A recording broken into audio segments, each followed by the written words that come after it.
안녕하세요. 위너 오브 더 프라이스 대표 양성욱입니다.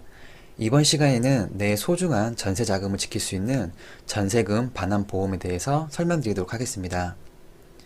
내 전세 보증금과 만약 임대인이 융자받은 채권 최고액이 있다면 두 개의 금액을 합친 금액이 매매가의 70%를 넘는 경우 깡통 전세라고 하는데요. 요즘은 전세가 상당히 귀하다 보니 거의 매매가의 90%까지 되는 경우도 있습니다. 그러면 슈퍼 깡통 전세라고 부르는 게 맞을까요? 그래서 이러한 경우 안전을 위해 자발적으로 반전세나 월세로 전환하는 임차인 분들도 계십니다.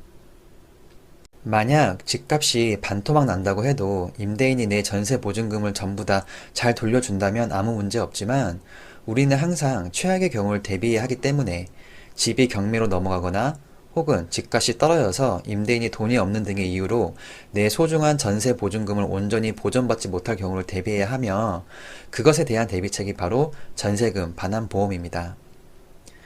이 외에도 전세 만기에 임대인이 새로운 임차인을 구하지 못했다는 이유로 보증금 반환을 차일피일 미루며 거부하는 경우를 대비하기 위한 방안으로도 상당히 메리트 있는 보험입니다. 전세금 반환 보험은 주택도시보증공사와 SGI 서울보증에서 취급을 하는데요. 이 중 가장 대표적인 건 주택도시보증공사가 해주는 전세보증금 반환 보증보험입니다.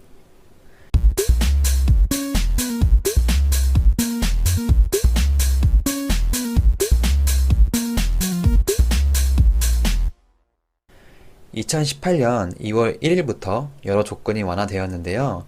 가장 눈여겨볼 건 과거에는 내 보증금을 지키기 위해 가입하는 보험임에도 불구하고 임대인의 동의가 필요했었는데요. 이제는 동의 없이 임대인에게 가입에 대한 통보만 이루어집니다. 매우 간편해진 거죠. 또한 부동산 가격의 상승세를 반영해서 가입 가능한 보증금 한도를 상향했으며 사회 배려층에 대한 보증료 할인율도 상향되었습니다. 사회 배려층이라는 단어만 놓고 보면 뭔가 정말 도움이 절실한 분들을 호칭하는 것 같은데요. 실상은 신혼부부도 포함이 됩니다. 그래서 예시를 보면 보증금 3억인 아파트의 경우 일반인과 신혼부부가 부담해야 하는 보증료가 40% 차이 나게 됩니다. 신랑 신부님 입장에서는 좋은 거죠.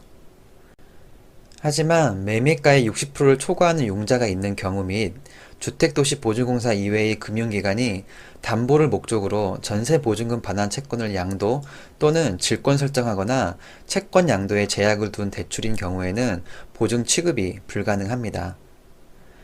SGI 서울보증의 상품은 주택도시보증공사에 비해 아파트의 경우 가입 가능한 보증금 한도가 없다는 장점은 있으나 보증료가 비싸다는 단점이 있습니다. 감사합니다.